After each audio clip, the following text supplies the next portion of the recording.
मौलाना तारिक जमील के मोतक़दीन अब उनके नाक़िद क्यों हो गए? दीनी हलकों और मजहबी रुझान रखने वाले मुख्तलिफ तबकात में गैर मामूली मकबूलियत रखने वाले नामवर मजहबी स्कॉलर मौलाना तारिक जमील को अवामी सतह पर भी न सिर्फ पाकिस्तान बल्कि बैरून मुमालिक में भी इंतहाई एहतराम की निगाह से देखा जाता है।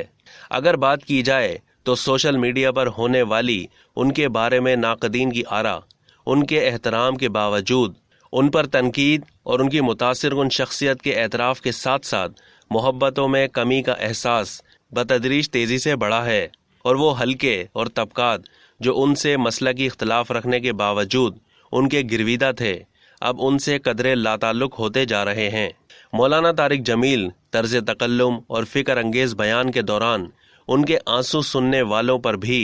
रिकत तारी कर दिया करते थे। उनके वो मुतासरीन अब उनके नाक़दीन में तब्दील होते जा रहे हैं, और इसकी बुनियादी और अहम वजह जो मुख्तलिफ ज़राए से सामने आई है वो उनकी सियासी हवालों से वाबस्तगी और मसरूफ़ियत है। अपनी खिदमात के ज़मन में मौलाना तारिक जमील का हवाला तबलीग है, लेकिन उनकी जानिब से तहरीक इंसाफ के चेयरमैन इमरान खान के वज़ीर आज़म बन जाने के बाद उनसे मुलाकातों और उनकी तारीफ़ व तौसीफ़ को उनके चाहने वालों ने पसंद नहीं किया, बिलखुसूस उन लोगों ने जो अपने दीनी रुझानात के हवाले से सियासतदानों से वाबस्तगी या किसी भी किस्म के ताल्लुक़ से गुरेज करते हैं। अब तक के लिए इतना ही। मज़ीद मालूमात के लिए डेली जंग के यूट्यूब चैनल को सब्सक्राइब करना ना भूलिए और फेसबुक के पेज को भी लाइक करना ना भूलिए।